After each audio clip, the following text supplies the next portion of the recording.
devoted to the role of somewhat more institutional actors who can play a significant role in addressing the issues that we've been discussing throughout the last day and yesterday afternoon. We have a very interesting set of, I think, important players. We have the Union for the Mediterranean, represented by the Secretary General, Fatala Sigirmassi. Ambassador, good to see you here. We have Ambassador Nasser Abdulaziz Al Nasser, the High Representative of the UN Alliance of Civilization. We have the Secretary General of the CAICID, Faisal bin Muhammad. Thank you, great to have you here. And of course, the Anna Lindh Foundation has been an important partner in organizing this, and we had the president earlier, and now we have the executive director, Hatem Matala, and you're very welcome. And this can give us also an opportunity to look at operationally how we can continue working together. And last but not least, a very good friend of the OSCE, among others, and an old, good pair of hands in a way for the organization, which is Ambassador Omur Orhun, who is still involved in some aspects of OSCE activities, but who is here as an advisor and special envoy of the Organization of Islamic Cooperation, an organization with which the OSCE has a strong relationship, a strong partnership, and I think this is also an opportunity to look in a more targeted manner at how we can develop this cooperation on the issues that we've been discussing. I would like to structure a little bit this discussion along, at least initially, along two main themes. The first, I would like to have a round of short interventions to give to each of the participants an opportunity to say what they are doing that is relevant for addressing the issues that we have been discussing.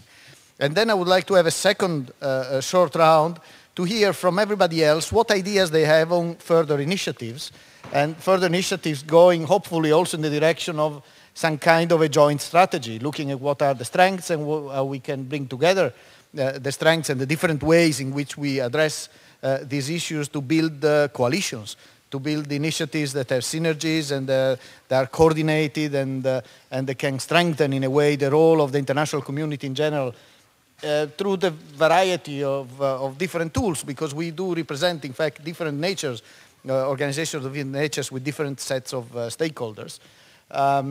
So I, without further ado, I would start. I won't, at this point, return much on what the OSCE is doing. You've heard a lot about that, about our comprehensive concept of security, the various tools that we have, partnership with a number of very relevant partners for addressing these themes is certainly one of the tools that the OSCE has, and we certainly intend to continue our strong engagement with the partners in addressing this kind of issues.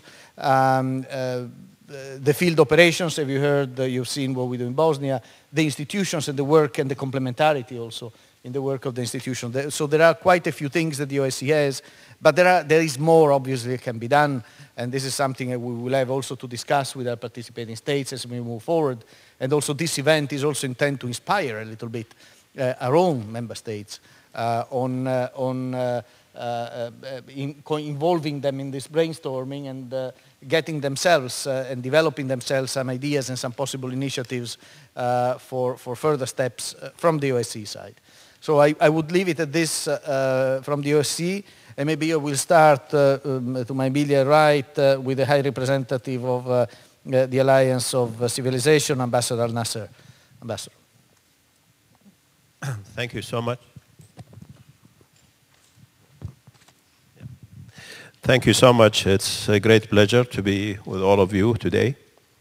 I've been following the interesting discussions and the different panels from yesterday and today, and I see a lot of relevance to the work and mandate of our work in the Alliance. And we are discussing in this session the international response. So allow me to refer to action taken by the UN.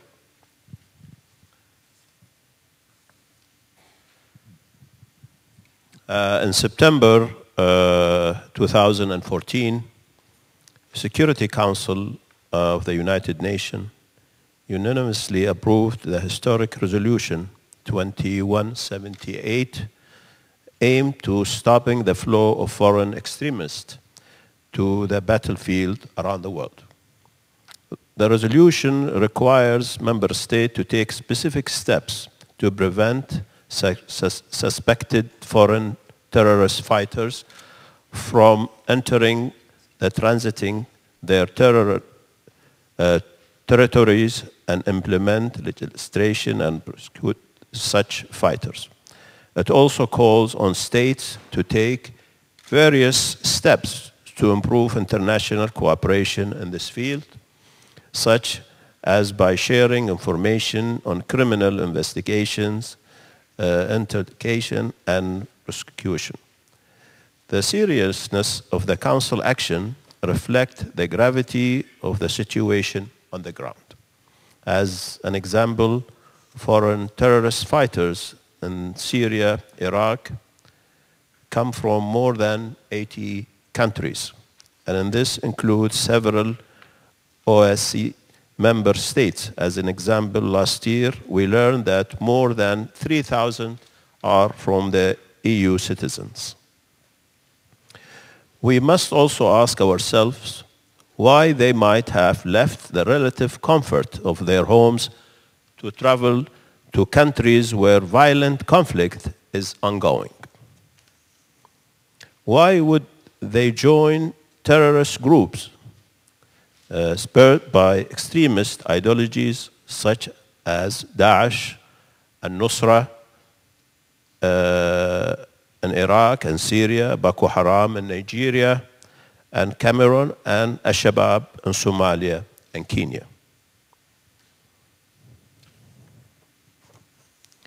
What level of personal alienation would prompt such actions? And what actions can the international community execute to respond? The UN Alliance of Civilizations high-level group report mandates us to work on countering the factors that cause polarization, radicalization, and violence between and within communities, in particular, those factors with religious or cultural motivations. As you know, Pillar 1 of the Global Counterterrorism Strategy calls us to action around this point. Beyond Security Council Resolution 2178, there are other relevant resolutions such as 1624 and 1963, which emphasize need for greater dialogue between cultures and civilizations, the importance of building confidence and respect, and the necessity to assume preventive policies. It is in this context that UNAOC has engaged its constituencies and local communities around the world in 4 specific areas. First, youth, young people. Our work strives to empower marginalized, at-risk young people in communities around the world and to mainstream with youth voices into political processes through workshops, training, and small grants to fund local projects. We do this because many young people who are politically active are frustrated with a few avenues available to them to create meaningful change, struggle with the persistent feeling of disempowerment and lack of equal opportunities. This is understandable. As an example, in the region that I come from, the Arab region, 75% of our population is under the age of 30. Yet, if you were to look at the role young people have in decision-making, you would notice their notable absence. Second, education.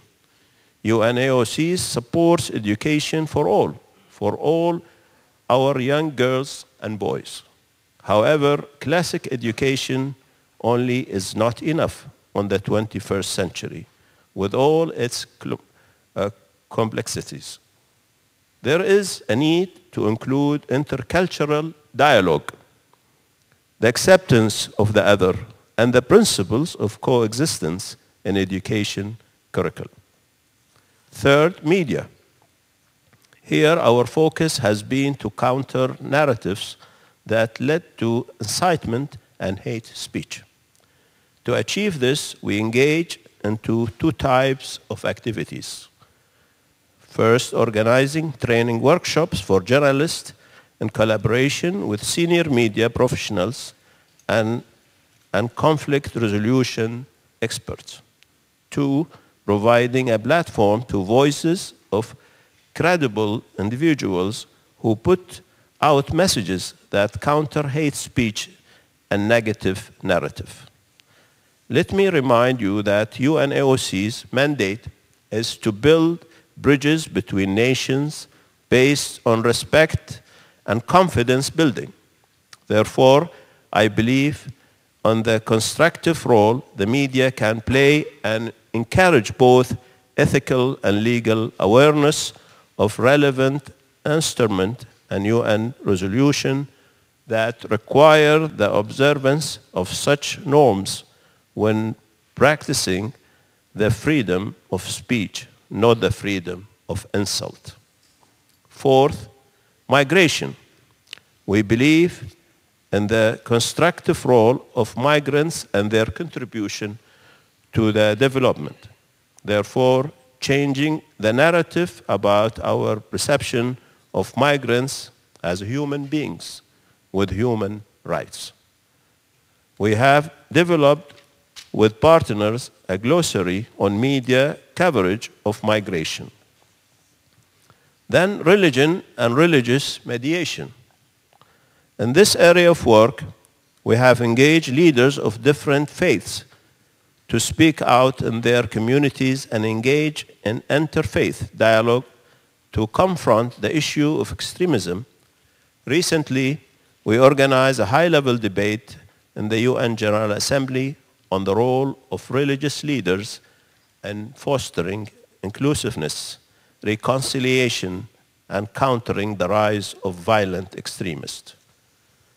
So this is what we do at the UN Alliance of Civilization, and I will be happy later to interact with you. Thank you. Thank you very much, Representative.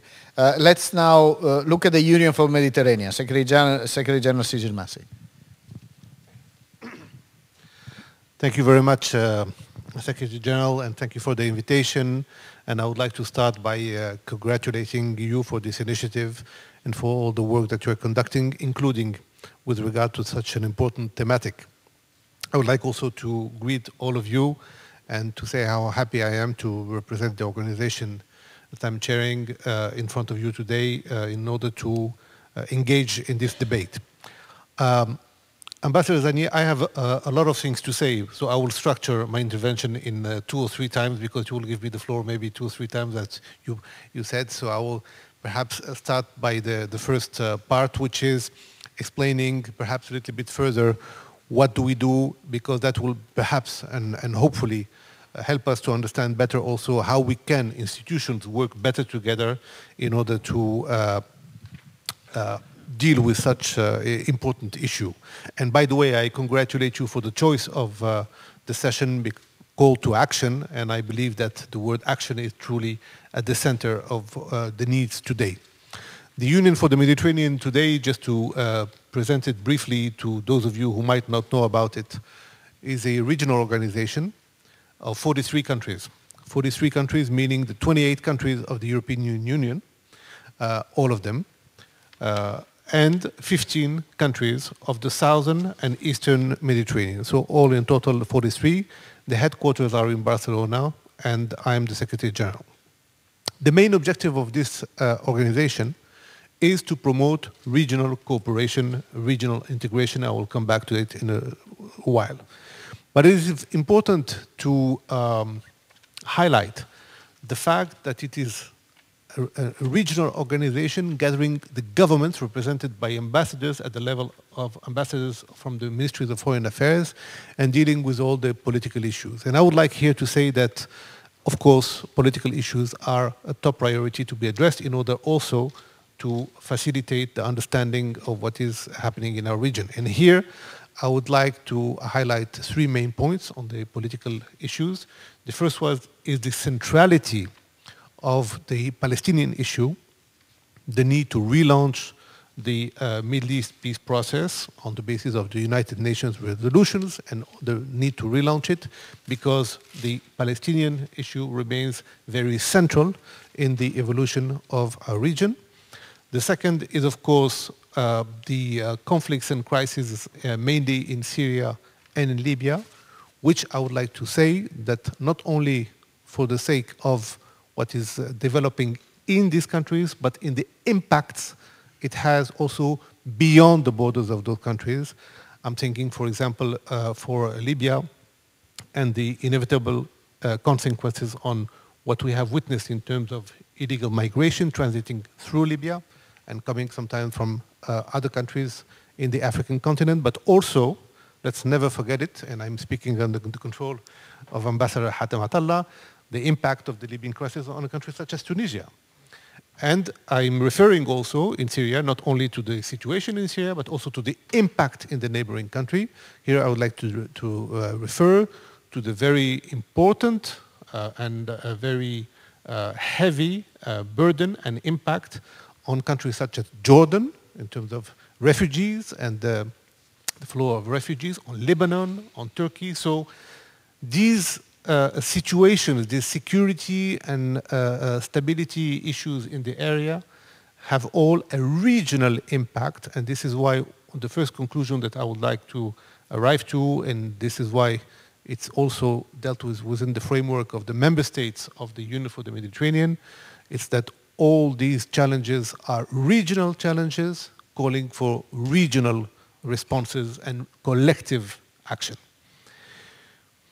But you can only deal with security matters if you look at it from a global and balanced approach dealing with security and development.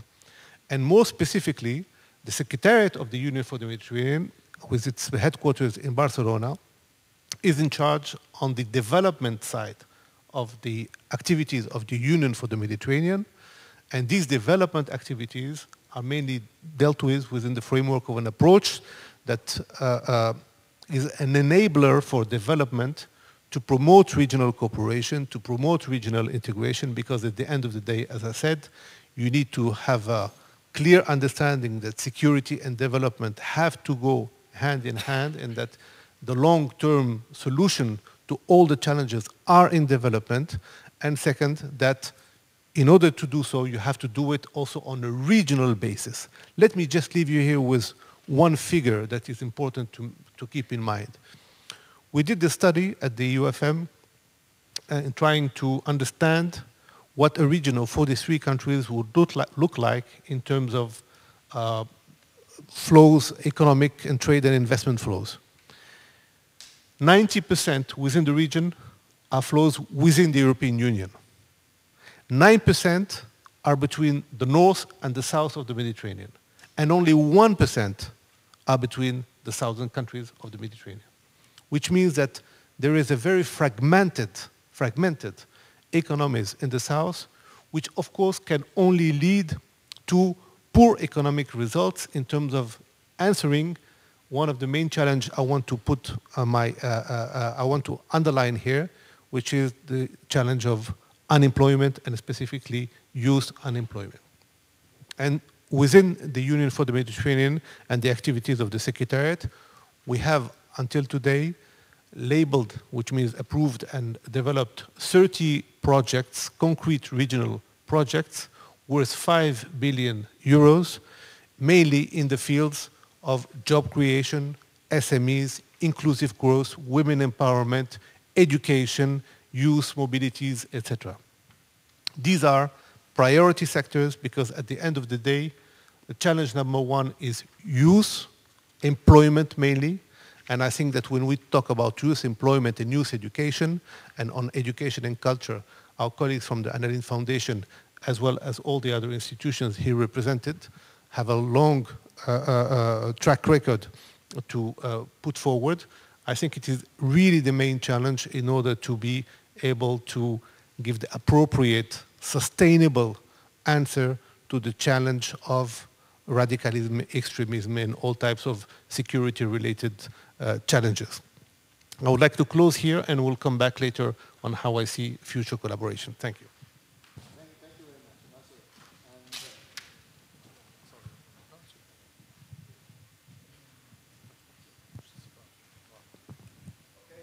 So next we move to the Anna Lindh Foundation, in this direction, and the executive director.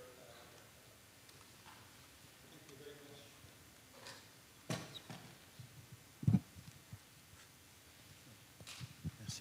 Thank you. Thank you very much. It's a pleasure to be here this afternoon. First of all, I would like to start by thanking the OSCE and the Secretary General, and to say that the Anna Lindh Foundation is very proud to be part of this this endeavor. That we're very happy and very honored to partner with the OSCE on such an important issue. My comments are really made quite easy because the president of the Anna Lindh Foundation this morning, Madame Elisabeth Guigou, has presented in very eloquent terms the foundation, and I think it's also now, through the words of my colleague and friend, Ambassador Sijil Massi, also the Anna Lindh Foundation, part of the work that it does on the Euro-Mediterranean space has been quite presented well. What I want to say here is that this, in fact, shows that tackling this issue of radicalism is not through a single angle. Cooperation, integration, economic solutions, but also the cultural issues. We've heard this morning a discussion about the importance of education, but I think this afternoon I would like to dwell a little bit more on the issue of culture. The events that we have seen in Iraq and Syria, but also the event that unfortunately happened in Tunisia, clearly show that culture is a target. The Bardo Museum in Tunisia, the archaeological sites in Iraq, and God forbids Palmyra now in Syria, show clearly that there is a very systematic approach to target culture. And I think this is very important for us to understand that this is the translation, the clear translation of this sort of like a culture of annihilating anything that expands the horizon, that expands the scope of our cultural identity.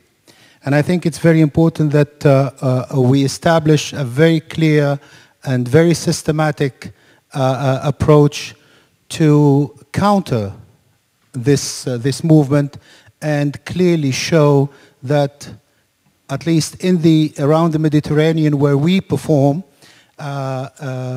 culture diversity is our wealth. Cultural diversity is our strength. The Mediterranean region has always been described, and this is what we have studied in our school books, that it is the cradle of civilization.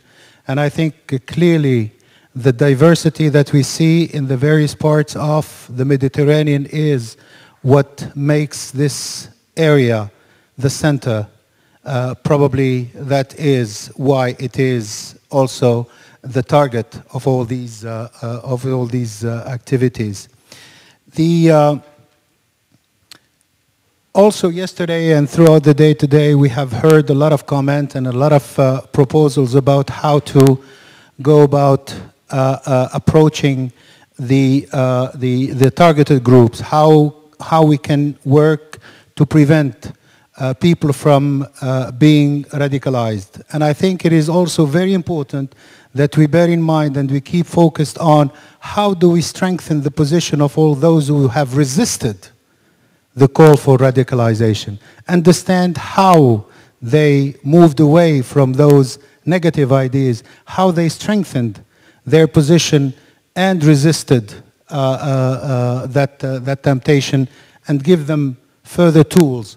And maybe that they can become an inspiration to others to resist with equal strength those negative tendencies. And this is exactly what the Anna Lindh Foundation does. Through our programs and projects, we give the possibility for young men and women in the 42 countries, and which are, by the way, the same countries that compose the Union for the Mediterranean. We are sister organizations in the Euro-Mediterranean area.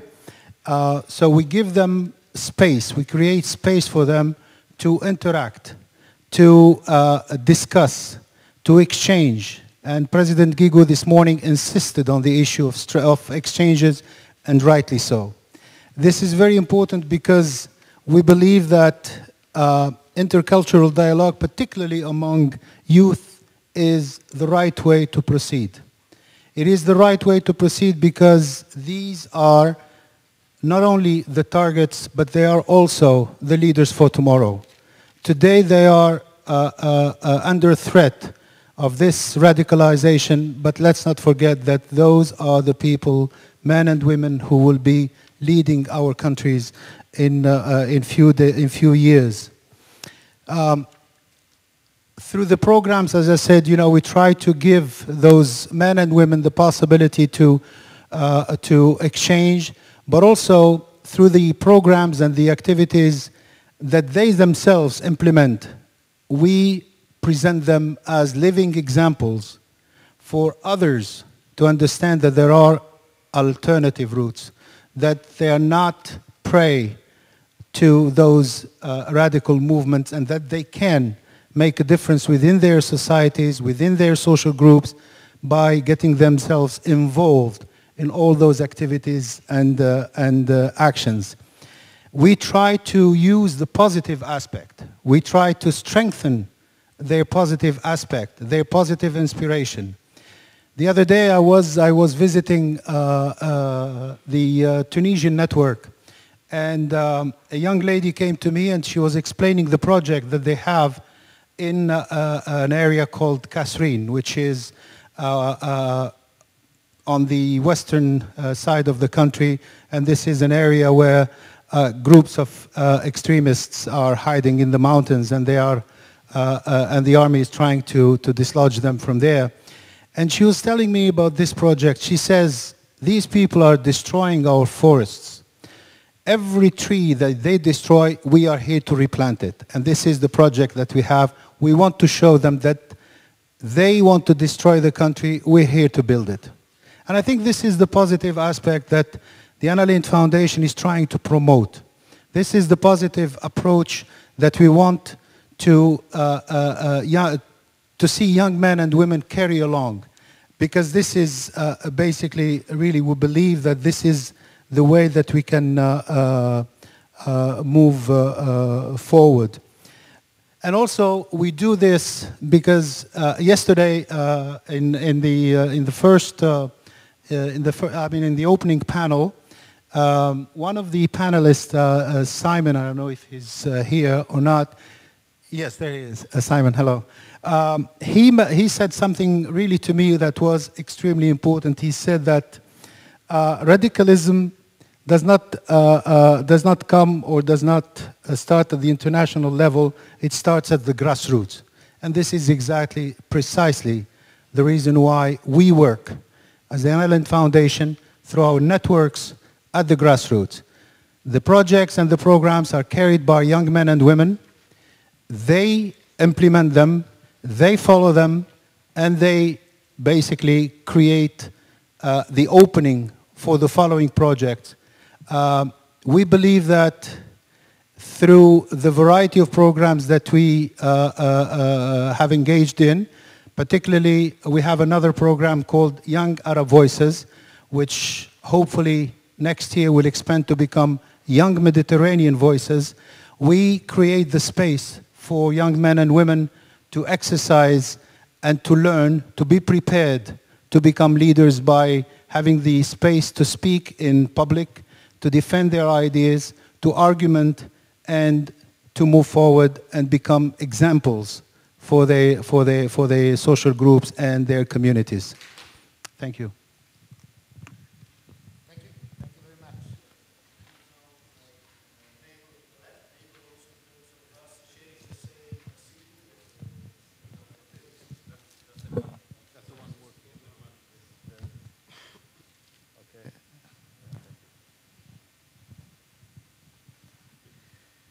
So yes, the Secretary General of KAICID, Faisal bin Mohammed, please.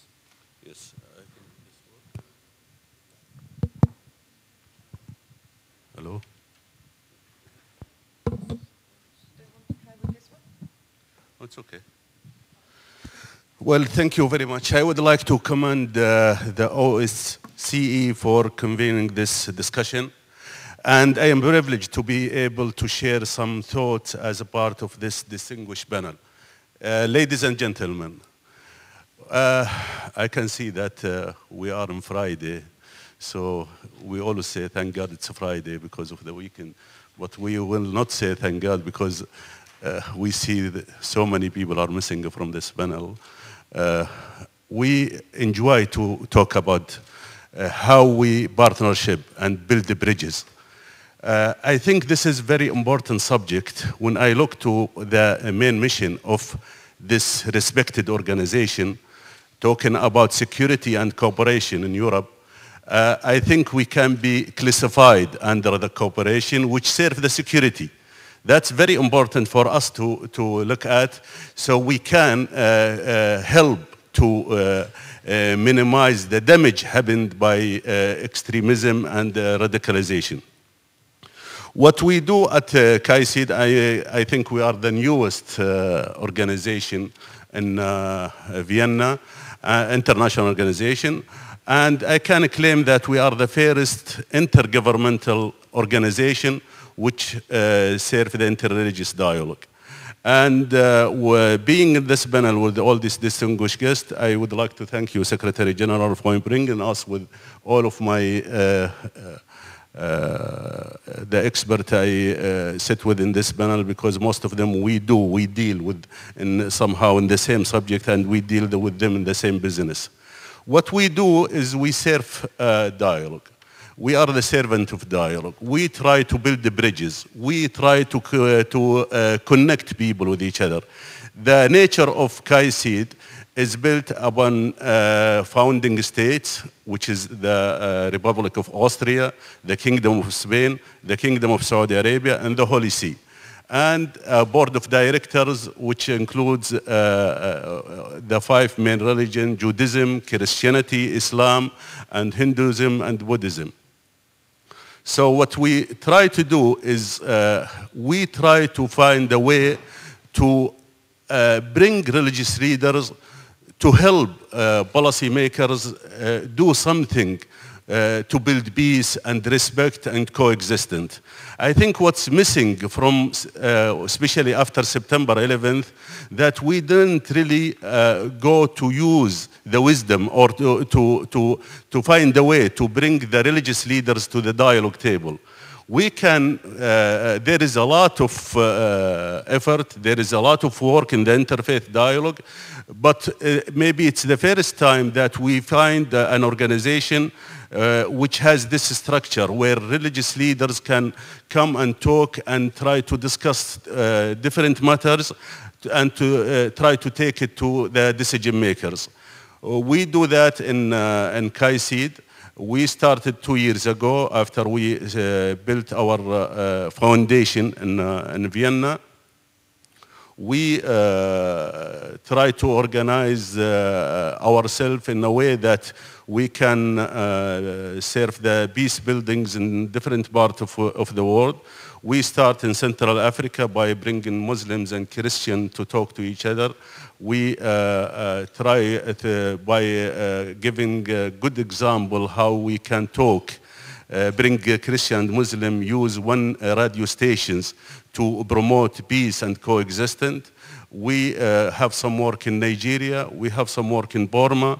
We also organized some conferences. The last one, it was United Against Using Religion, Using Violence in the Name of Religion, which is very important. What's really happening around the world is the misuse of religion. The misuse of religion is affecting many everywhere. And we are not talking about a certain religion or a certain culture, but we are having, what we are facing now is when people have any destruction to their organizational structure or to their political system, they immediately escape to use or they immediately join the religious umbrella to use it in the negative way. And it happened this we have many examples in Iraq and in Syria and in Central Africa, in Burma. So the only way is to bring the religious leaders to the dialogue table and to try to use their effort to reach out with the mass. This is very important way, because if we are not reaching the mass, then there is no way to implement our work. The way we do it now is to convene a lot of meetings, workshops, through also using the social media, through organizing conferences. We organize many conferences like media and religion, politics and religion, education and or religions and interreligious dialogue in education. So we are almost similar in many issues we do. But it is all what has been said and what we are doing will fall in what you do, Your Excellency. This is really serving the security of the whole world and Europe as the whole world in general, but Europe especially, since we are talking about the security in Europe. I believe that what we are aiming to do is how we can strengthen our partnership with with other organizations, and how can we implement our works, because what's missing in many of the issues we are touching is that we do a lot of theoretical things. We're talking in many directions, but how about implementation? It's time for implementation, and we can do that. I know that Mr. Nasser works very closely to the Secretary General of the United Nations. So what we are aiming to do is to build more closeness to the decision makers, so we can help them to find the right way to make their decisions. We have many examples in Syria and Iraq where we neglected the religious role or the religious institutions, and then something happened to, we are paying a high price for that. We need a lot of work in this field. KICD now is becoming one of the few organizations work in this field, as I said, intergovernmental organizations. And in the interreligious dialogue, the way we are expecting ourselves is how to serve humanity through these tasks we do. I believe that dialogue is a must now, and without connecting people to talk to each other, no matter how they are coming from, whether they are from different religions or from different cultures or from different regions, that is the only way to establish peace.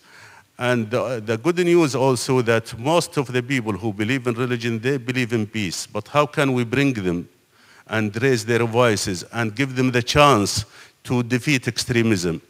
I believe that we should bring best practice and to show best practice around the world and to give them a chance to fight extremism in their neighborhoods, in their places, in their villages, in their wherever, in their worship places.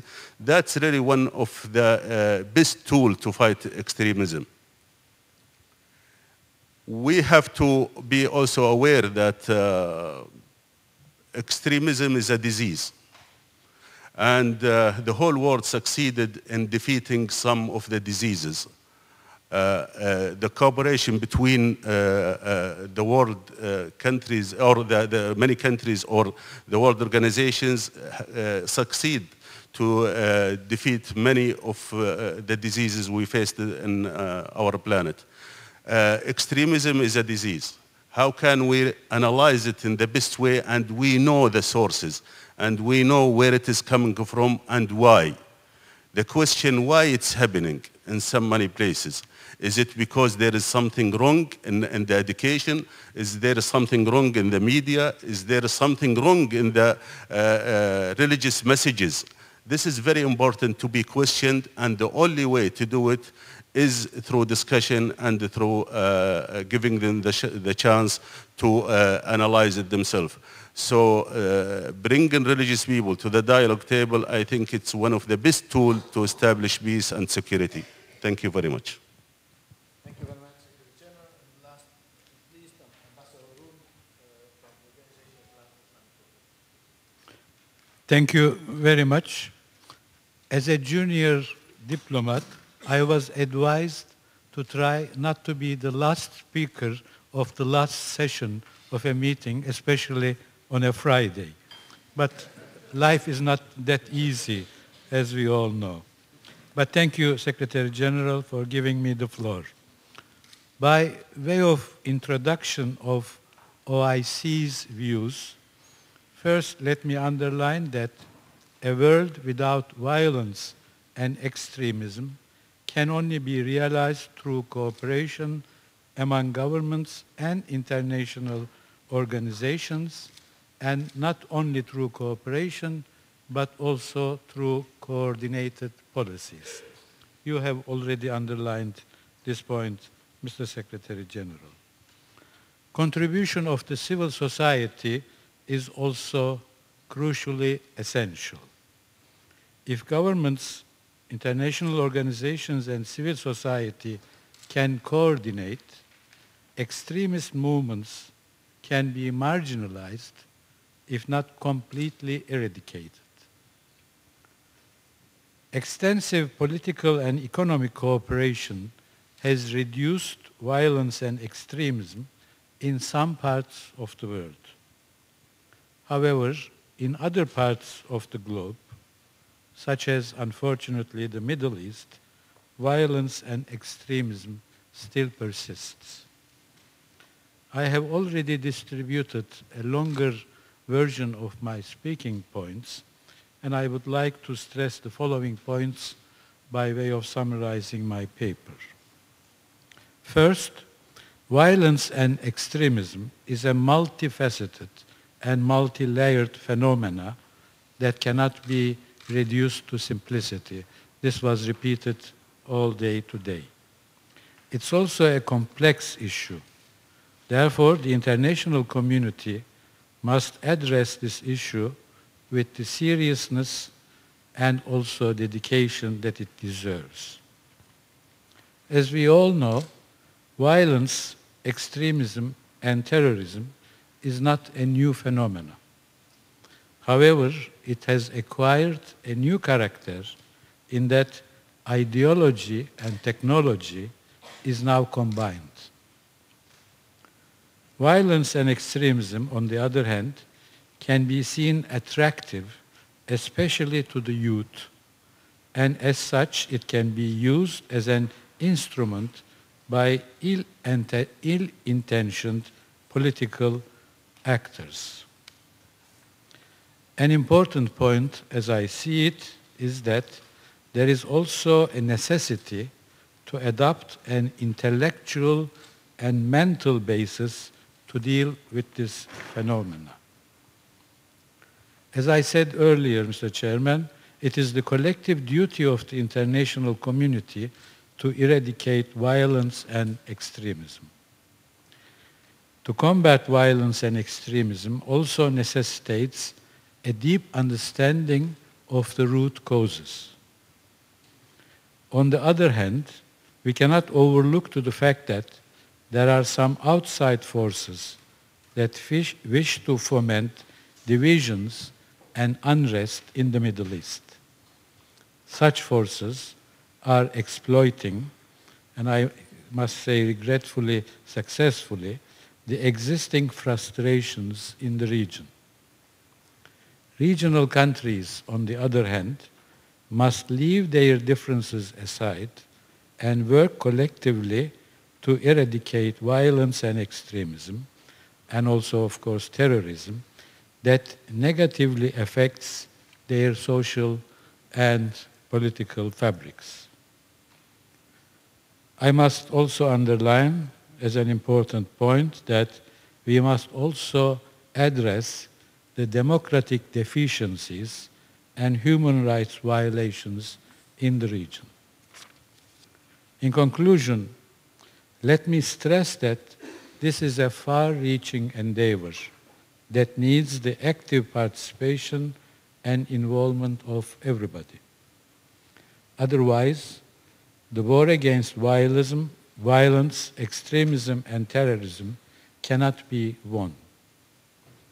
I think it would be a mistake to consider terrorism as a short-term phenomenon. It will stay with us, unfortunately so.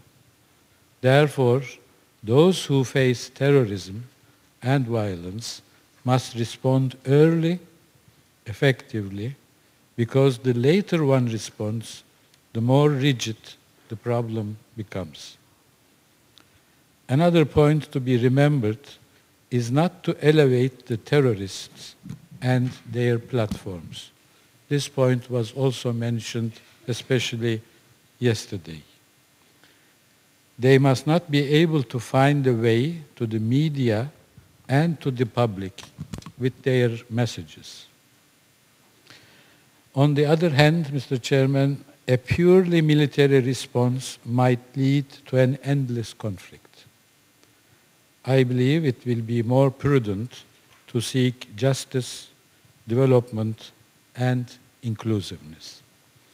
Having said that, and with your indulgence, Mr. Secretary General, I want to return to a point that was mentioned this morning.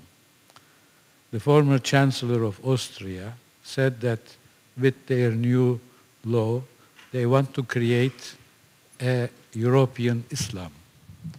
I take exception to this. Tony Blair had tried to do that 10 years ago.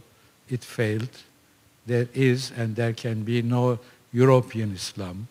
There are European Muslims, but not a European Islam. Thank you very much. So thank you very much for this first round of, and we've used up half of our time. Actually, you will have noticed that as we move from the world of media, NGOs, civil society to that of institutions, speeches become much longer. But that's the environment in which we operate in international organizations. I will therefore try, as I introduce the second part of this debate, also to open it up to the public as we continue also our own brainstorming. But I think we have already heard from the many elements that have been put on the table that we have a wealth of initiatives. We have different angles, we have different potentials, capacities. So we have a number of networks that are complementary. We have a number of tools that are in a way different, but that can be used in a synergic manner.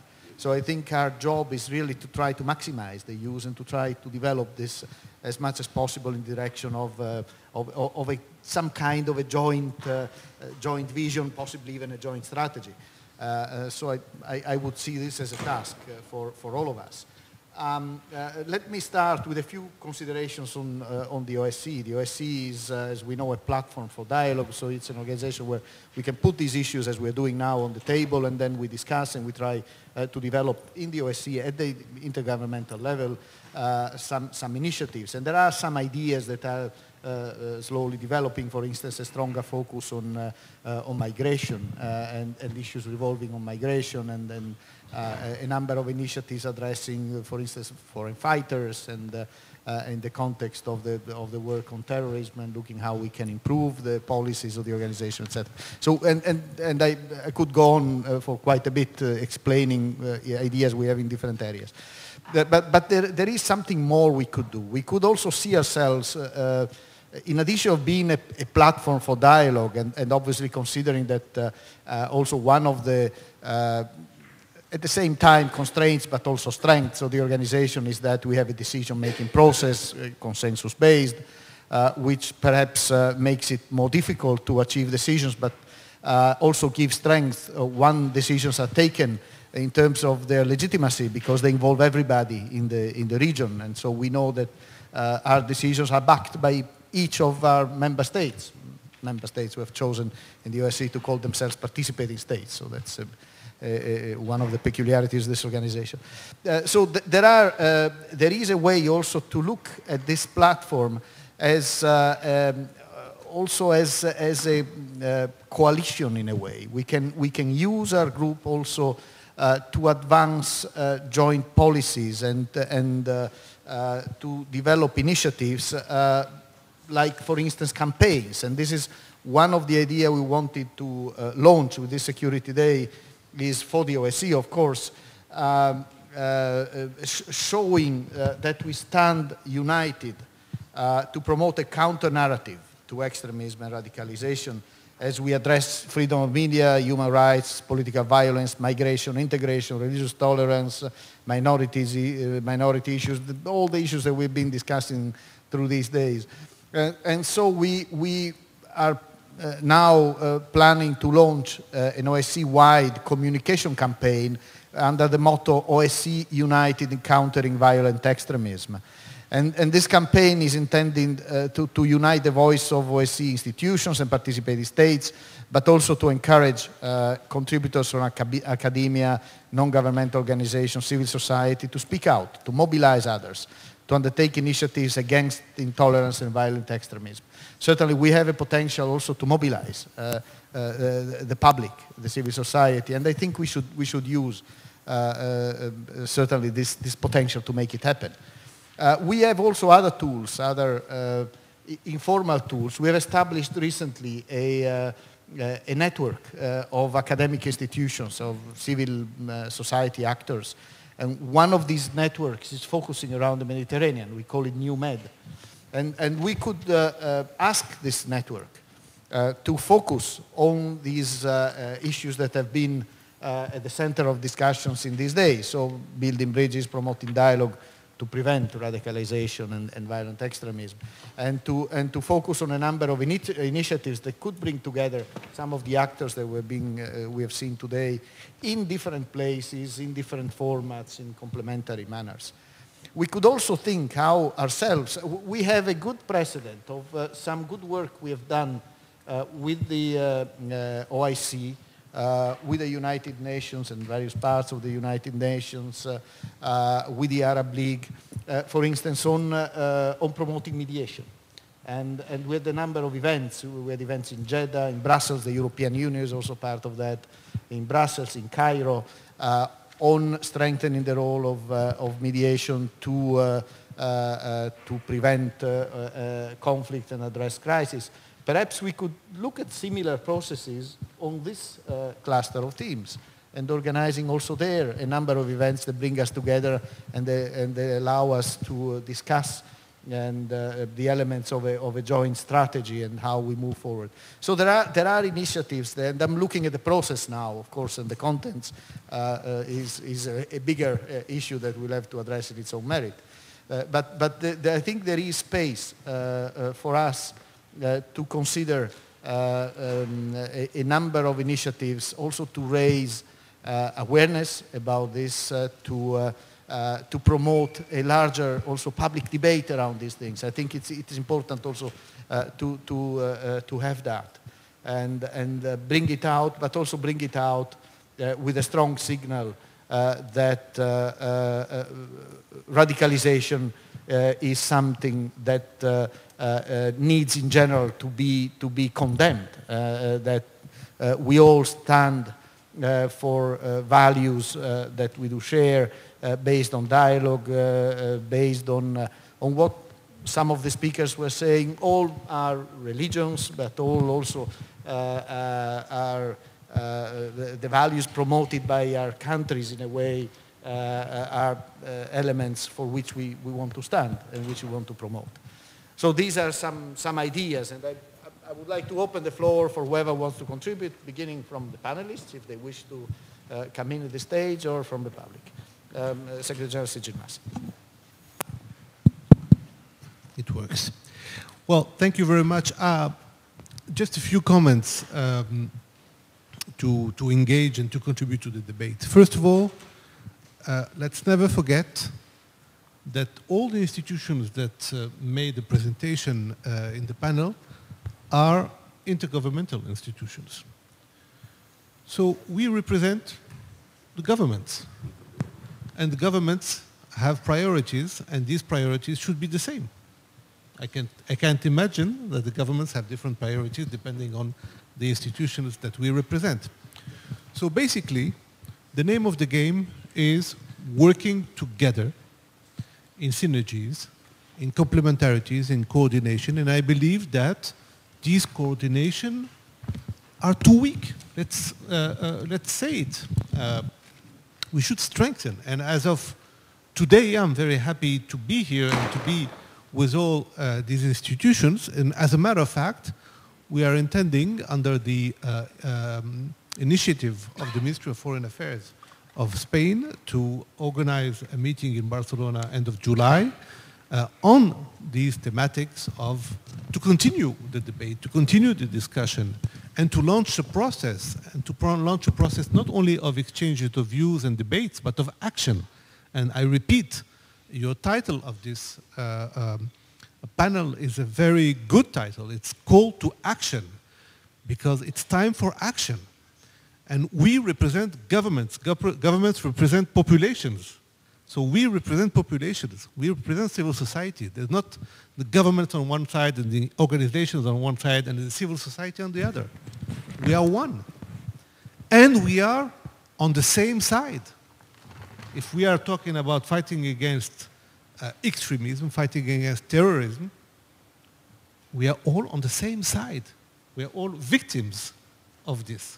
So the name of the game, I really want to highlight this point, is really enacting, and I really thank you, Ambassador Zanier, for this initiative, enacting the fact that we, as representatives of regional, international organization, intergovernmental organization, commit to working together and commit to working together with all the other stakeholders that are engaged in order for us all collectively to have concrete results. And I want to come back to what Ambassador Atalla said. It all starts at the very early ages of any human being, which is education, education, education. This is really the major point, and I think the best investment is education, and then later on in the ages, youth employment, and this is where the real long-term sustainable solution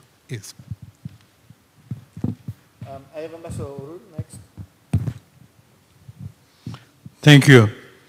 I think your idea of creating a further forum of cooperation and coordination between the international organizations is a very good one. I will respond to your question in two layers.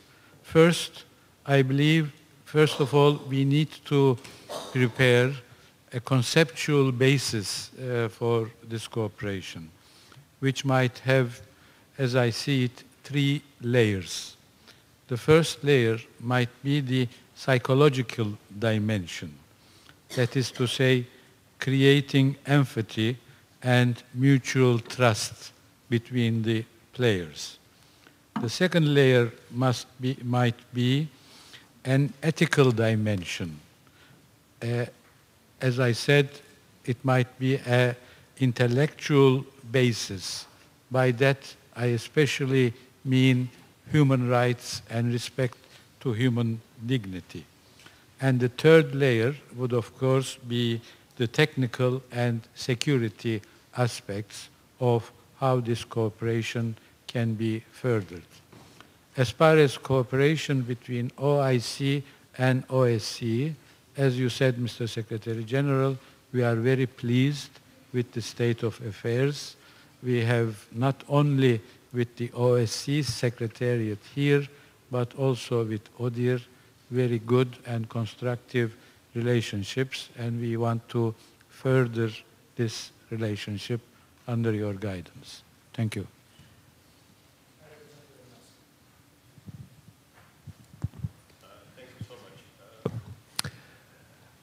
I agree with my colleagues here that we see many organizations around the world moving with the same directions. There is many great initiatives in different regions. I think the time has come to work together collectively, because the international community facing a big challenge today. And we live in a global village. So the more we shrink, the more we are going to face more challenges. And before, we always look at the governments that they are responsible to deal with issues like this, but not anymore. When I said collective efforts means that governments and non-government organizations, religious leaders and institutions, academia and civil society. I think if we engage them together, we have the same vision how to counter terrorists and terrorism, and how we can promote culture of peace and dialogue. We have to think of that, and we are at the UN. We'll be very happy to work with all of you and find one strategy, and where the focus will be more effective than with many initiatives and many issues. I think the time has come to put everything together and all of us work together. Thank you. Yes, I would like to just say a few words about, we are thankful to you because we always remember that Cordoba Declaration, which is really, I think it was 2005? Yeah, I mean, it was one of the earliest declaration happened, and it is really very important to remember that and to measure what has been done from 2005 until now. I see that with all respect to all the military operations and political involvement, that it's really, we didn't achieve the success we are looking for. I believe it's time now to join hands through also the military operation and security operations, that we need to implement the dialogue tools to try to find a way to bring pressure groups. I believe that in some countries, we can see that in Europe, where it is a secular place and the system is different than some part of the world, that religion governs the life of many people in different parts of the world, and it's very influential.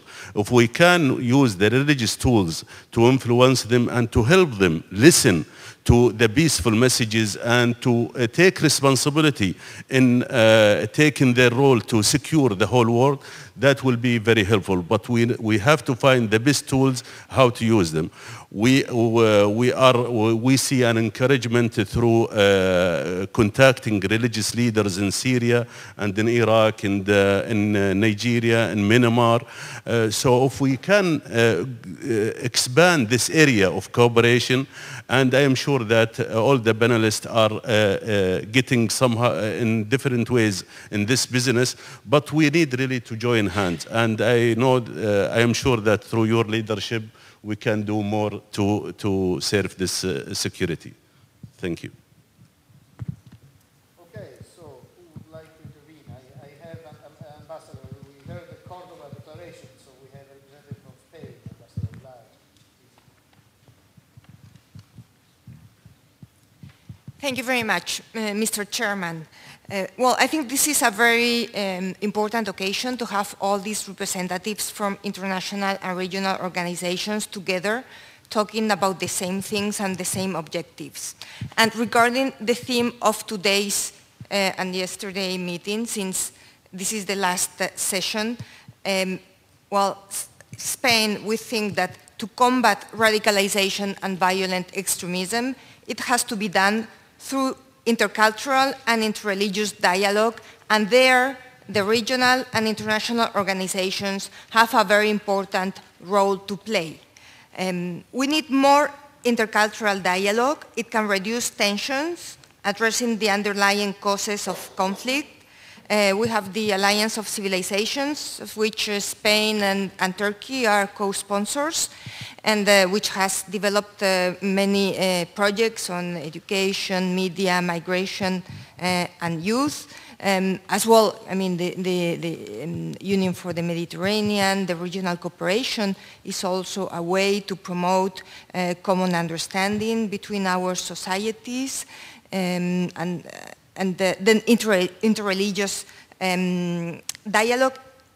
Spain thinks that it's fundamental. We are co-founders of CAICID. In religion, I mean, the causes of conflict aren't religious, but social or political. CAICID here is developing a very important mission of interreligious dialogue with very important projects on, for peace building, promoting respect of diversity and religions in Iraq and Syria, and promoting intercultural and interreligious education and the image of the other in the media. I would like to praise the work that has been done until now by CAICID, although it has been very little time existing as an intergovernmental organization. So for us, we think that there are three sectors that are fundamental here. First, education, more intercultural and interreligious education, informal, non-formal, and informal education, shared programs. We also need peace education. Second, cyberspace. Cyberspace is the challenge of the future. We need more programs for internet, social media. We have to use, I mean, to combat extremism, we have to use the same means that young people use. And third, the media. It bears a huge responsibility in shaping the perception of other cultures and religions. We need more programs in this area and also media literacy for children. Well, in these sectors, international and regional organizations play a fundamental role. States cannot do it alone. Only with national states programs. It's very important to have and to foster intergovernmental through international organizations programs. Usually they are good programs, they reach more people, and And here, this is where we think that it's very important to foster, and this is the initiative of the Minister of Foreign Affairs of Spain, to have a meeting at the end of July in Barcelona to foster, to find common synergies among international and regional organizations, to see how they can cooperate better, share experiences, maybe common projects. That would be also a very good result. Then in this regard, I would like to ask if, do you see for the moment now, already certain sectors, certain areas, issues where you think that there could be a strengthened cooperation or to join synergies among international organizations?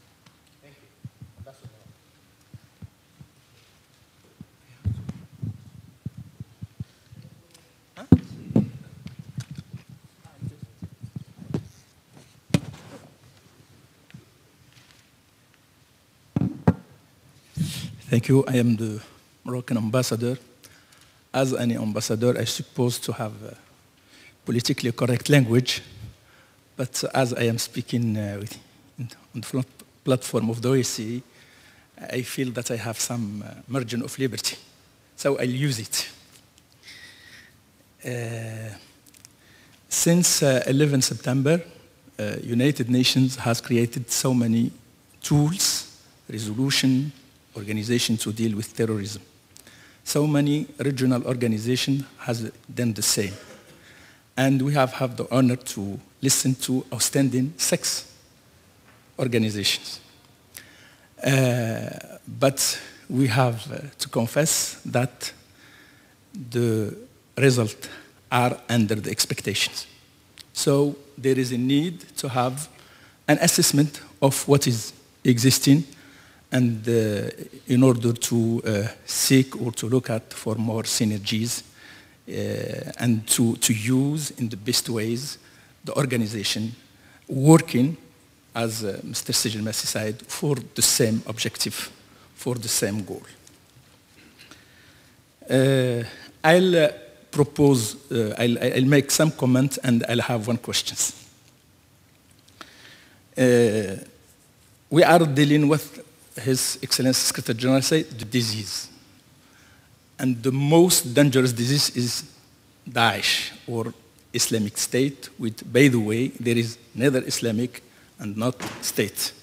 State means 3 prerequisite conditions: organized politics, there is now political power; territory with internationally recognized boundaries, it's not the case; and people with identity, there is no people, there is no identity. So if there is any measure to implement immediately to stop calling this criminal organization Islamic State.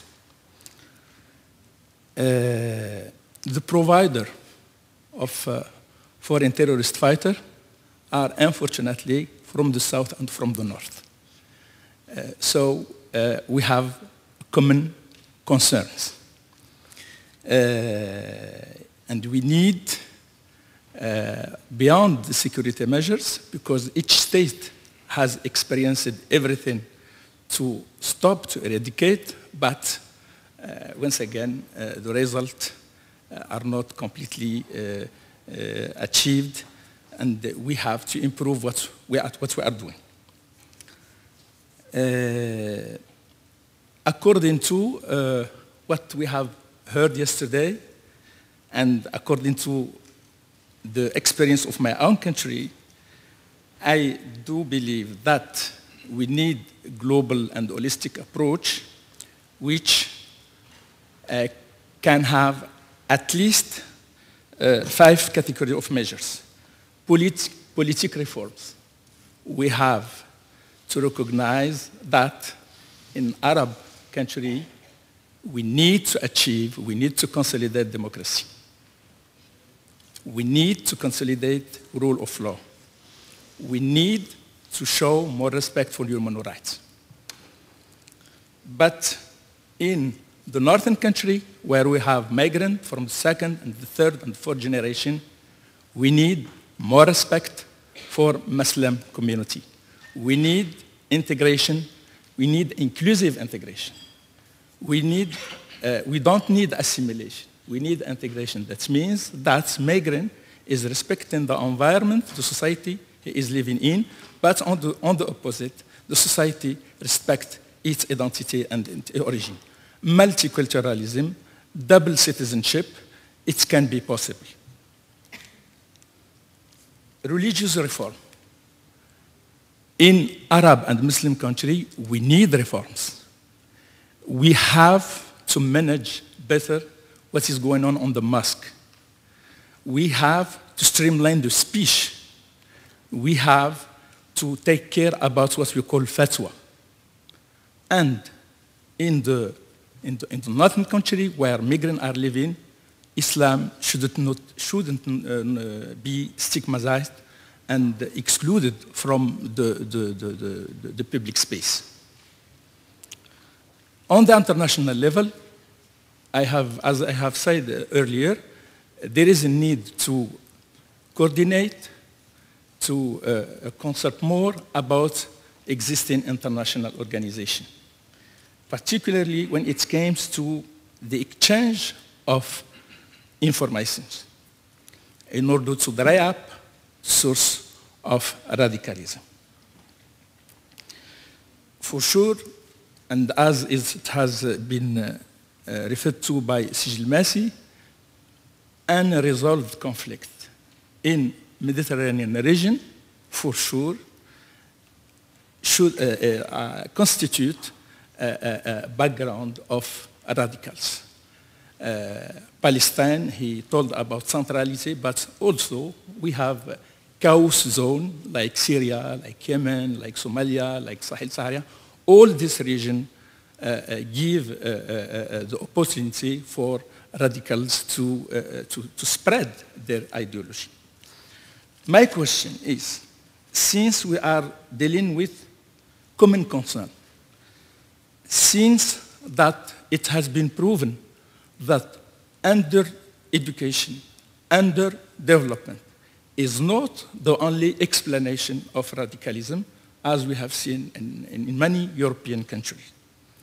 Is it possible on the Mediterranean to have common strategy to fight, once again, what His Excellency called a disease of extremism? Thank you.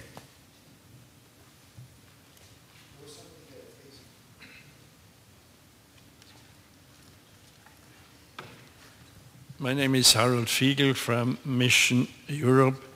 I reiterate my gratitude for having the possibility to speak out here at this forum.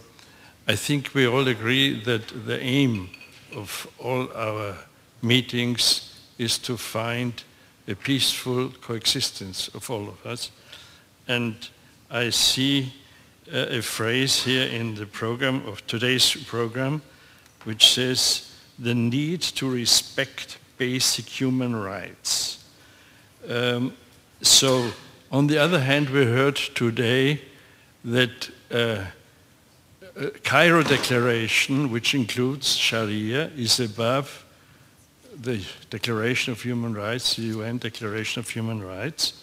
So this is for sure a religious message, as you said, Mr. Secretary General.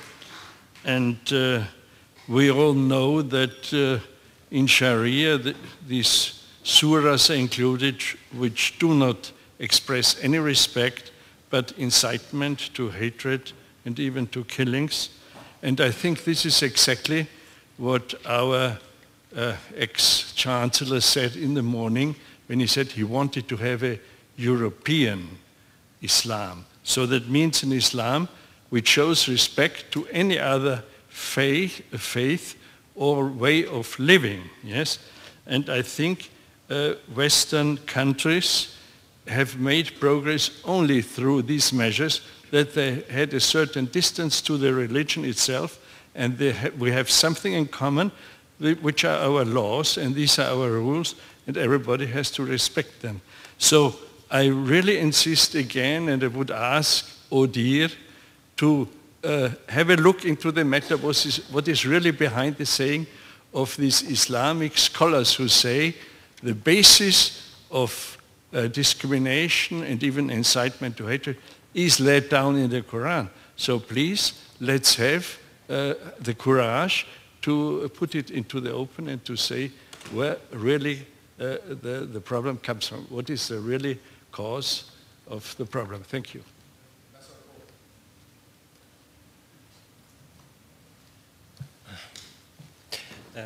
Thank you, Adam Bugajski, Poland, Secretary General. If you allow me, two questions, short questions. First, the panel is on strengthening international or institutional responses to countering radicalization and violent extremism.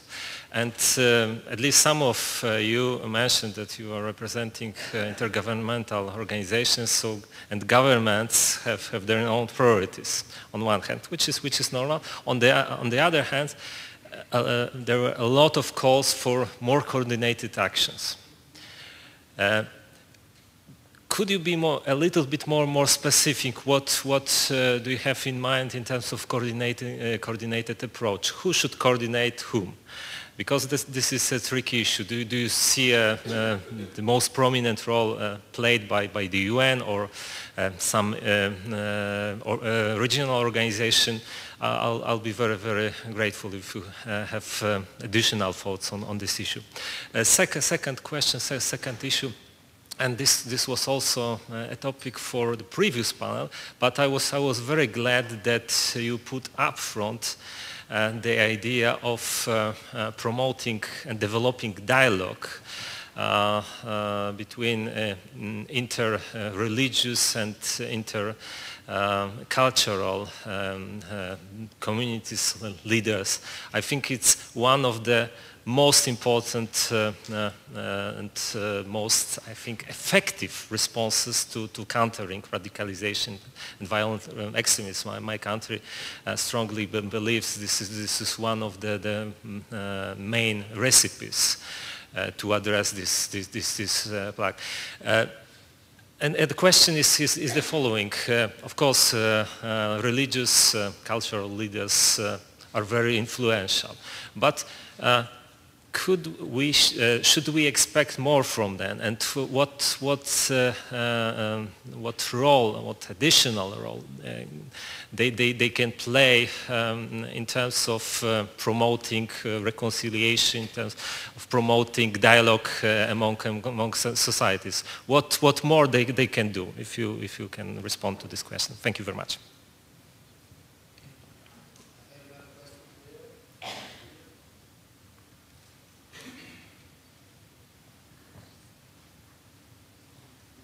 Yes, my name is Rania Mati.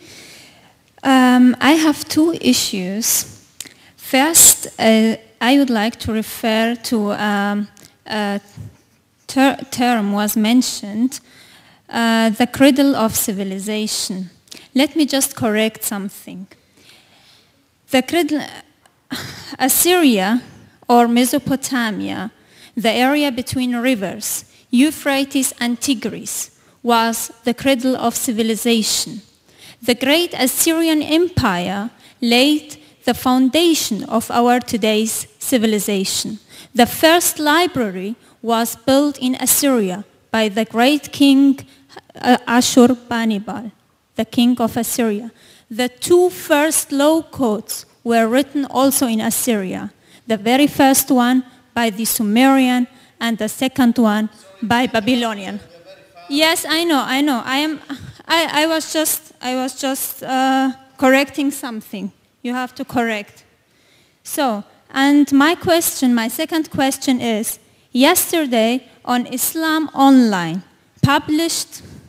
was a fatwa published from an extremist organization called the European Council for Fatwa and Research, an organization that has been associated with the Muslim Brotherhood, which published a fatwa in which they said apostates, even in Europe, should be killed. While this is not Syria, and the Muslim Brotherhood is not the Islamic State, but it sure sounds like it. Would you still condemn such extremism and radicalization here in Europe? Thank you. Thank you very much. My name is Maged Mosley. I'm from Egypt. Egypt is currently the chair of the OIC, and I think there is possibilities to look at how we can cooperate together with the OSCE, with the Secretariat and the chair of the current chair of the OSCE in the area of Islamophobia, in the area of counterterrorism and so forth. Secondly, quickly, there is a possibility also for the OSCE to deal, and this is a question to all of you, is there a possibility for the OSCE to deal with the problems related to religious communities in one decision from the Ministerial Council, tackling Islamophobia, tackling anti-Semitism, tackling also Christianity and other religions? I think this would send a very strong message from the OSCE to various religious communities that they are equal in all rights. Last but not least, in the OSCE there is a fatwa committee. I think this could serve as a reference, and there could be links between the fatwa commission and the OSCE, and there is an observatory for Islamophobia. Again, those channels need to be open between the OSCE and the OIC. Thank you very much.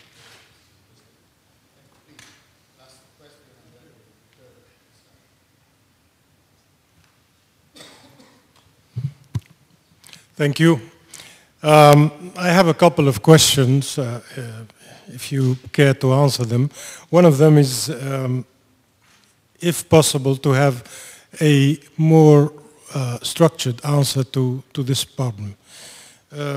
Number one, as was said by Ambassador Anhuna, I think this phenomenon of terrorism is going to stay with us for a long time. So the genie is out of the bottle, as we say, and we have to envisage long-term and short-term answers. The long-term, of course, is perhaps a shared task between North and South. But the South also has a great big responsibility, which is probably to open up the file of looking into the scriptures, have probably a fresh reading of what is written in terms of theology. And I think this is a big responsibility, not for everybody, because everybody is not specialized in theology or the interpretation of the Quran or the Bible for that matter, but it is the responsibility of scholars and clerics who know theology, and they know in general the scriptures. This is a long-term, as I said, exercise, but we have to embark on it very soon. Another item is education, because all started at the level of education.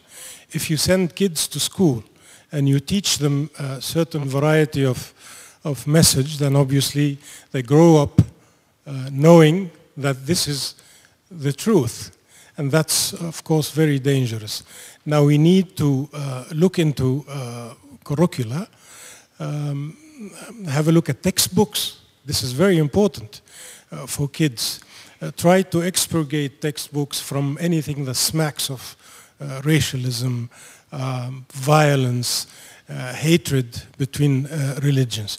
This exercise will take a long time, but I think we can do it with the help of the United Nations, with the help of specialized organizations, Alliance of Civilization, Anna Lindh, the Union of the Mediterranean. They all can contribute along with the scholars from the north and from the south in order in time to come up with solutions. The second item in my mind is that we need urgent answers. And I think we cannot wait, because ISIL, Al-Qaeda, Boko Haram, and Shabab, and what have you, they're all very busy recruiting. And where do they recruit? They recruit amongst kids in schools. They recruit among youth who are disaffected, who are marginalized, whether in the north or in the south. And this constitutes a great big mass of people who are very vulnerable. And when we know that Al-Qaeda, ISIL, and other terrorist organizations have a lot of money, then you can understand the trick. Globalization is helping a lot now. Internet, how easy you can get in touch with people. They don't have to leave their houses. They just have to click on a button and there you are. You know, you have a whole program how to get the money. I don't hide the fact that in our region, for example, a peaceful country like Tunisia, there are thousands who joined those rings. I mean, not only Tunisia, other countries. We have nothing to do with terrorism. We have nothing to do with radicalism. And yet, poverty pushes youngsters, young people who are disaffected in order to join those rings. And I would like to mention, if you allow me, Secretary General, the Rand Rosenow is a specialist in globalization and radicalization and so on and so forth. And he said that if poverty has something to do with terrorism, then obviously Haiti would be the godhead of terrorism, and middle-class Italians would have never joined the Brigate Rosse.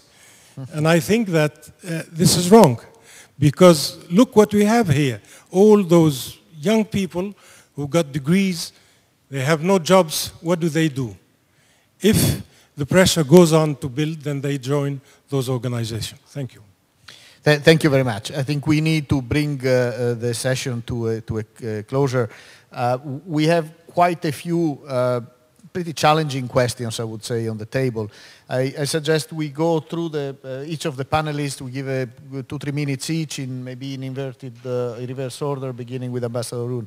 But I would like first to make a few points myself on a couple of the questions that were raised. One had to do with the decisions by our own Ministerial Council and putting this higher up on the agenda of the organization.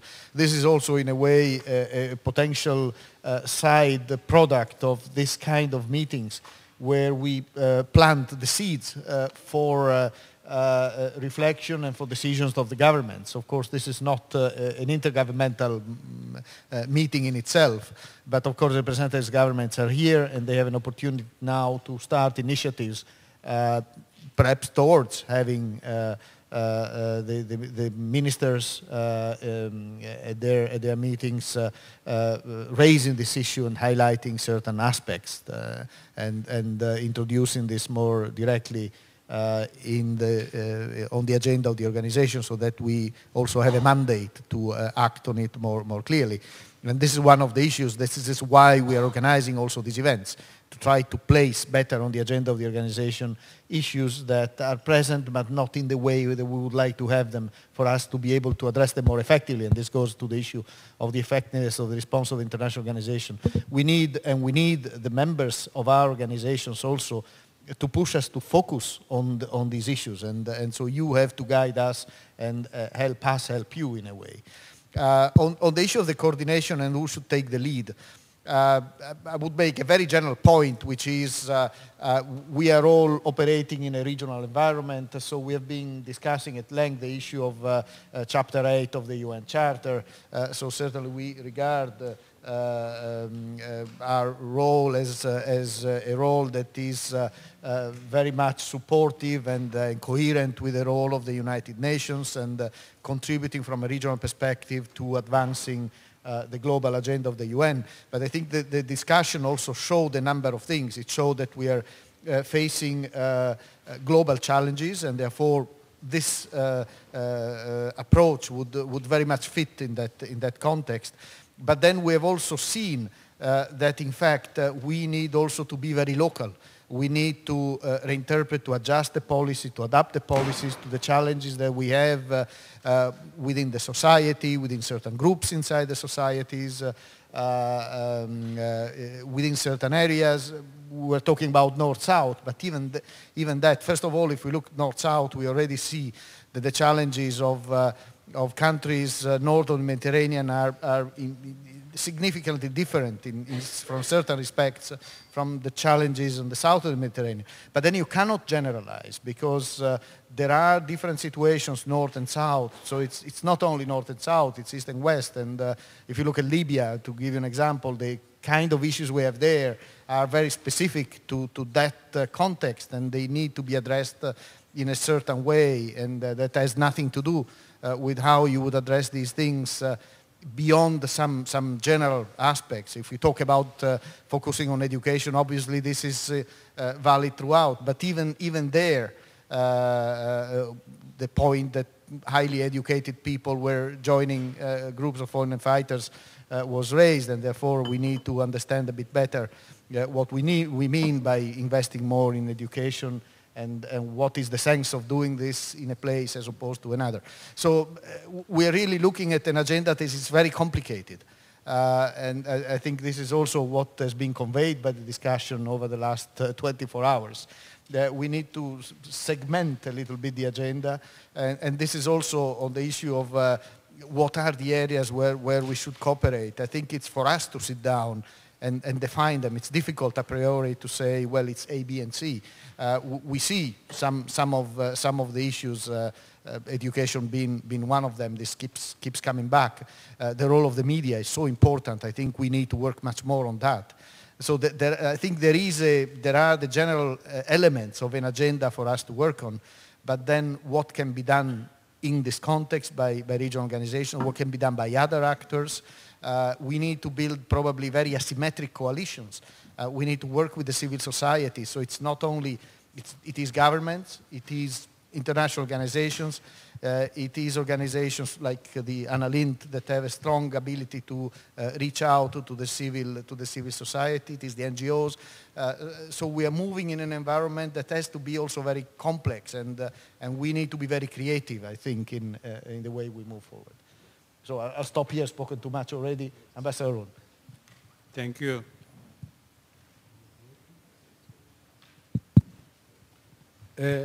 Three very quick points.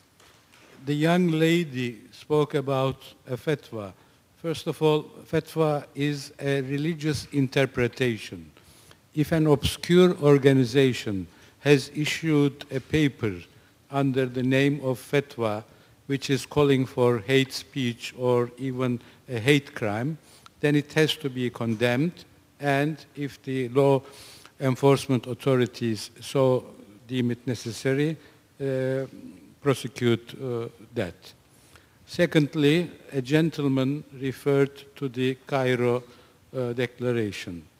I would advise him to look into a more recent OIC document, which is the founding paper of the newly established Independent Permanent Human Rights Commission of the OIC, which speaks about international human rights and human rights standards. Thirdly, Mr. Secretary General, we spoke about Islamophobia, the various meetings. We are, of course, most grateful to Spain for organizing the Cordoba conference, but due to political constraints, unfortunately, it was a chairman's conference, but not an OSCE conference. So perhaps the OSCE might consider this time to organize an OSCE conference on this issue. And in Astana, there has been repeated suggestions that OSCE should come up with a working definition of Islamophobia, as there is a working definition of anti-Semitism. This also might be considered by the OSCE. Thank you. Yes, I believe that we should double our investment in education. Education is very important, but I think also we do have to do a lot of things to invest in the social media, because now what's happening, everyone is a chief editor of himself, you know, publishing his own tools to talk about his ideas, eliminating extremism through education, through social media, through bringing best practice. And I would like to suggest to His Excellency, the Secretary General, that we continue this kind of meeting. I think we should have workshops so we can really produce some ideas, some recommendations that can be implemented.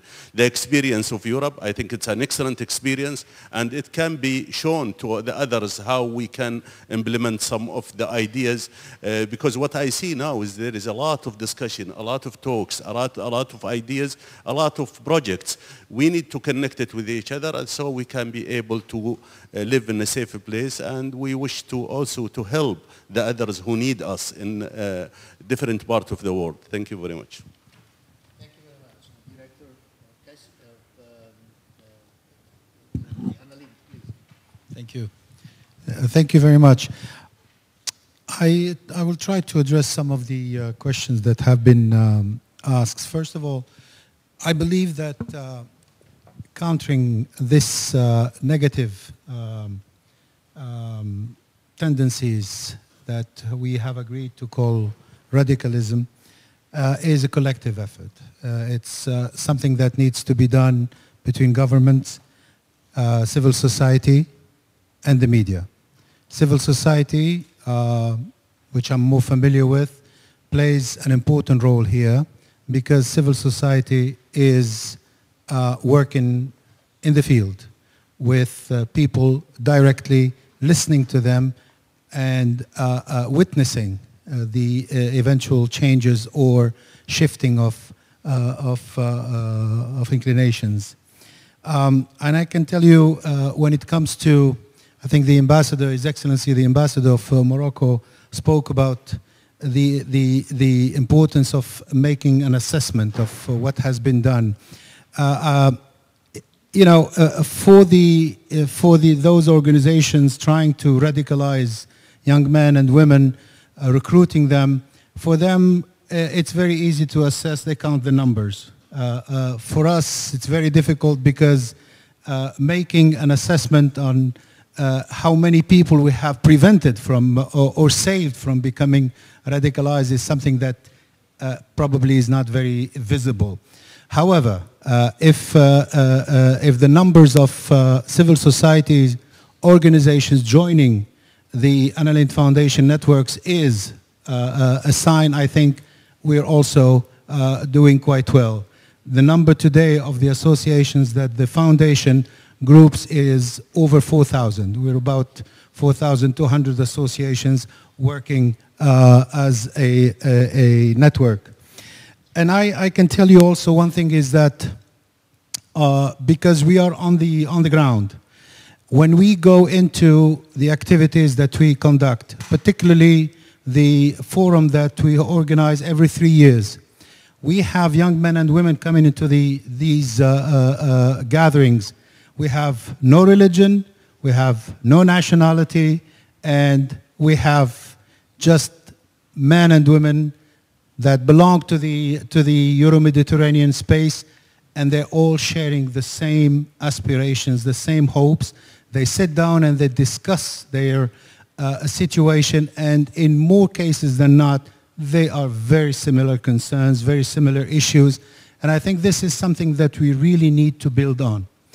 And as much as we need also to build on the intercultural dialogue that Her Excellency, the Ambassador of Spain, has raised, this is at the core of the activity of the Annalyn Foundation. It's the intercultural dialogue that we try to promote because we know that we all share the same basic principles, the same values. Maybe we look at them differently, and it is the moment that we sit down and we share those views on the same aspect that we find out at the end of the day that it's just a way of looking at things, but we are seeing exactly the same image. And I think it's very important because that allows us to, I think somebody in this morning was saying that tolerance has a limit. We should speak about acceptance. And I think this is something that the Anna Lindh Foundation is really working to achieve day in, day out. My friend and colleague, the Ambassador Sijil Massi, when he made his presentation, he spoke about the economic angle that the Union for the Mediterranean approaches this issue. And President Guigou this morning also spoke about the importance of tackling the issue of unemployment. Yes, it is also something that we look into. The Anna Lindh Foundation does not create jobs, but we allow young men and women to acquire tools that will allow them to enter with the possibility of creating employment opportunities for themselves. So I believe that in the work that we're trying to achieve, we have a single, or if you want, in one word, we are working to avoid what has been termed this morning as we're trying to avoid the clash of ignorance. And I think by putting young men and women together, discussing, sharing their views, discussing their different angle of approach to their culture, I think this is, at the end of the day, a major achievement that will allow us to have an extra tool, but very efficient tool in this general endeavor that we have, which is to counter radicalization in our societies. Thank you. Thank you very much. Secretary General. Thank you. I think one of the key words that has been repeated is coordination. I think just as we have an alliance of civilization, we are now creating an alliance of institutions as well, because I think it is very important to work together. And one of the concrete things that we can come out of it is that I, for myself, speaking on behalf of the Union for the Mediterranean, I commit to engage detailed consultations with all the institutions here present for all the activities, initiatives that we are taking so that we can find all the tangible operational synergies. Second, I would like to support and reiterate what the Ambassador of Spain said. We will have a meeting end of July in Barcelona. I think it's very important to continue, and I hope that after that we will be meeting anywhere in the headquarters of the different institutions, because I think it is important not to have one shot and one isolated meetings, but repeated and to assess and to define together performance indicators. We have to know, are we doing a good job or not? You know, and at the end of the day, try to assess ourselves and to challenge ourselves, of course, in the benefit of that, of the objectives. And the third, and I will leave you with that, because there is a cartoon in the Herald Tribune some time ago that I really think summarizes everything. There's this terrorist entering a place, and he sees on a window a sign says, "Now hiring," and he said, "I came to blow up the place, but now I'm interested by the job." And I think that summarizes everything.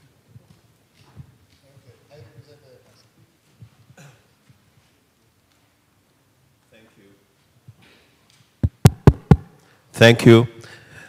Based on our record of work on this area and our understanding of best practices from both our successes and our failures, I would like to conclude with 6 recommendations.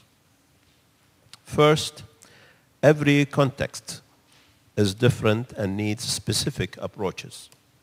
This is why we like all stakeholders to be consulted before we start any work, so that their views can be incorporated into the project design from the very beginning. This is also how the UNAOC emphasized the need to build trust and credibility with local civil society actors. Second, we must address the absence of channels for youth participation on political, social, and economic life. This absence is extremely harmful to efforts to foster social cohesion and makes people more receptive extremist recruiters. At the same time, we must redouble our effort to support youth leaders and youth-led organizations that are working hard to help empower them and provide them the opportunities they deserve. We must do this for the sake of building peaceful and inclusive societies. This is exactly the SDG 16. Third, it is important for us in contexts such as this one to think in terms of intergenerational dialogue. Youth need to engage with adults and vice versa, not only with peers. Fourth, religious leaders play a great role in shaping society's attitudes towards others. They need to be engaged at a systematic level in youth-led projects. Religious leaders are in the best position to carry the message we need to deliver to their respective communities. Fifth, we must engage girls and young women in all our activities. Sixth, there must be a global awakening of responsible leaders to find urgent solutions for the protracted and prolonged conflicts around the world, in particular the Arab-Israeli conflicts. These humanitarian frustration resulting from occupation, violence, refugees provide fertile soil for radicalization that leads to the spread of terrorism and more suffering, hate, and enmity on the region. Thank you. Excellency, Vice. Thank you very much. I would really like to thank you all. I think one of the most significant aspects of this discussion is that we were here. We're here together. You engaged personally in this debate. I think it's a good starting point. What we see is a challenging agenda for all of us, but the fact that through your presence you've shown the determination to continue working together, I think it's a very good element, and I would like to underline that and would like to thank you for taking the time to be with us and for sharing your views and your thoughts. I think we will conclude at this point. We go to a very short closing session, which will take place immediately after. But once again, thank you very much, and I really look forward to continuing and enhancing our own cooperation on these issues. Thank you.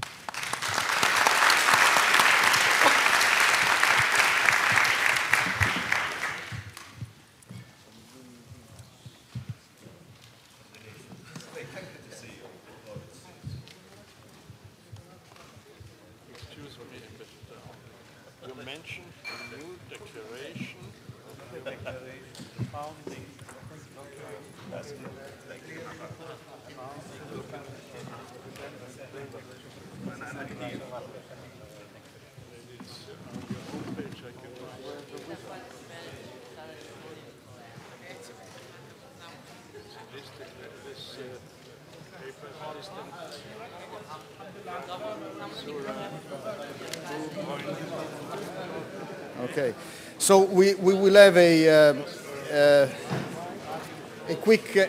very quick wrap up.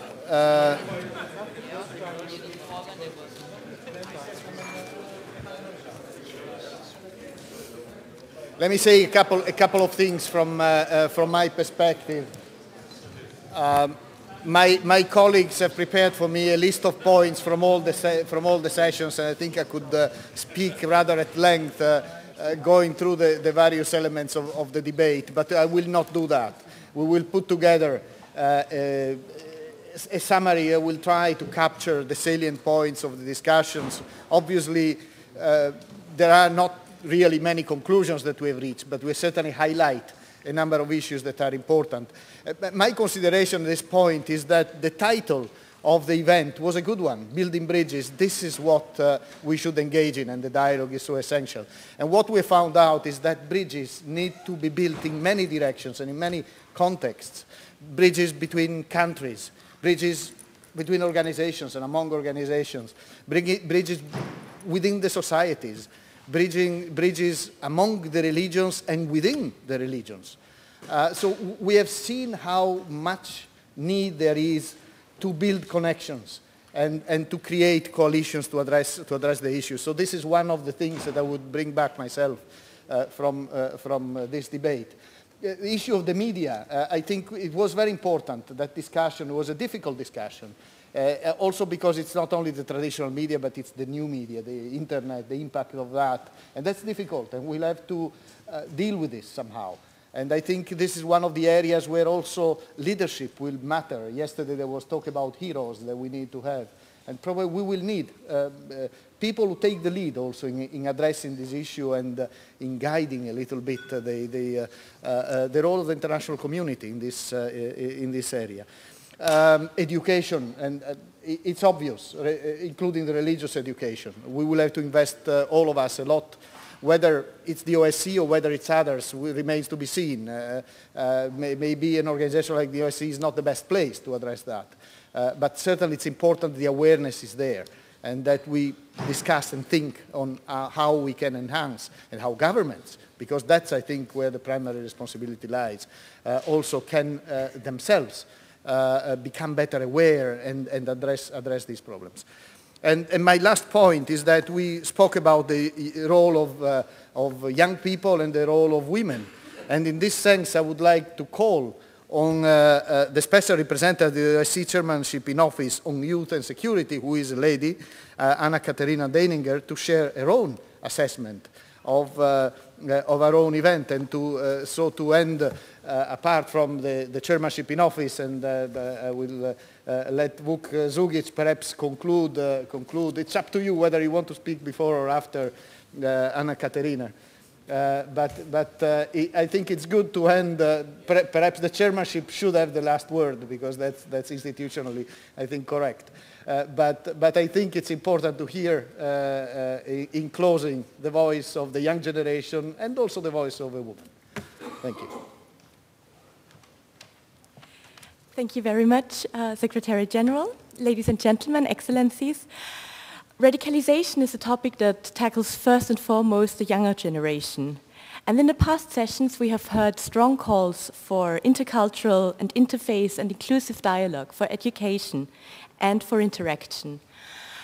In last year's project under the Swiss chairmanship, Youth for Security and Cooperation in Europe, many of those things already happened. Over 2014, 57 young people from all participating states across the OSCE met and developed a youth action plan, which encompasses the three axes of youth participation, youth promotion, and youth protection. We built bridges between our cultures. We built bridges between our religions, our personal and political beliefs. And I was delighted to find out that in today's and yesterday's sessions, many topics were touched upon that we have already dealt with in our youth action plan, which should serve as an inspiration for the OSCE and its participating states. In detail, or not really in detail, but in the essence, those recommendations conclude or comprise responsible asylum policies. We would like to see that migrants, asylum seekers and refugees are treated as human beings and deserve all of their human rights and can enjoy them fully. We would like to see a society without all forms of discriminations, which ensures equal opportunities for everybody. We want to see a promotion of training for teachers in order to combat radicalization and violent extremisms, so that young people and students are able to understand and reject the dangerous narratives of violent extremism. We want to ensure that law enforcement officials and security forces treat all groups in the same way and respectfully in order to prevent radicalization and to create a safe environment for young people. As Director Link has mentioned, it is very vital in this case to assess the impact of racial and religious profiling. We also put a strong emphasis on the responsible use of media. We would like to teach all people, not only the young people, to differentiate between opinionated comments and fact-based quality information. Human rights education is another one of our focuses. Informal and informal education, we want to have this goal reached. And also in our second session today, we heard from Her Excellency, the Ambassador of Slovenia, that we cannot kill a bad idea, but of course we can tackle it through comprehensive education on universal values and human rights. In order to offer a ventile for the frustration of young and educated people, we need to offer them perspectives. Hence my appeal to the OSCE and to the participating states, as well as to the civil society and everybody present is, don't be afraid of young people and the civil society, as one of the members of the audience said before. Put your money where your matters are. Don't see youth only as victims or perpetrators of radicalization and terrorism. See them as possible peace builders and use intergenerational synergies. Don't only put youth on the agenda whenever there is a problem or a conflict arising that comprises youth. Give young people a chance to make their voice heard and inform them about their chances. Create sustainable and long-term youth participation mechanisms which go beyond single workshops or conferences which usually don't have a real impact on the long run. And finally, accept young people as a part of the solution and as a valuable partner in fighting radicalization and terrorism. Thank you.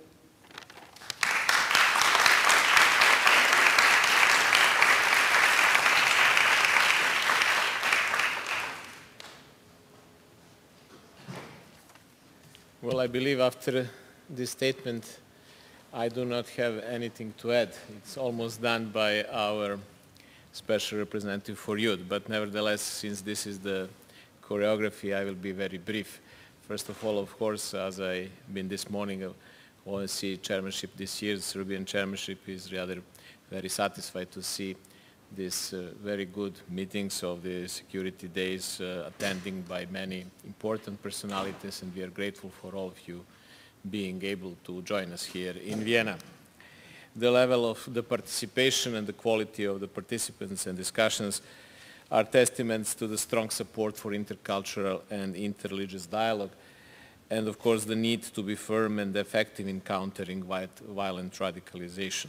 The topics we debated during the course of this day and also last evening on the role of the media are important not only to participating states but also to all of our citizens.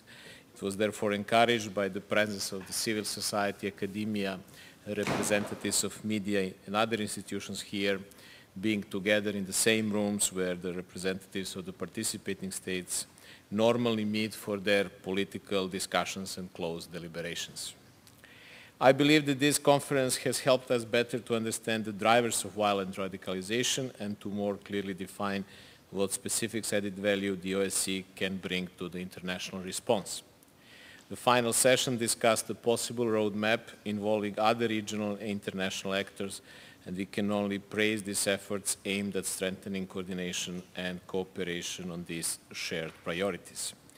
This year, Serbian chairmanship priority was youth, and this is the part of our joint consecutive chairmanship priority with our Swiss colleagues from last year, and we will be very firm on that and wishing to put the issue of youth and also the part of the radicalization of the youth very high on our agenda, and this is the reason why the Chairman Office appointed two personal representatives. One of them was very ably explain the ideas and many good and really fresh looks from the young generations, and we do believe that during our very serious debates we also need to get in touch with the young people and to listen to them as well.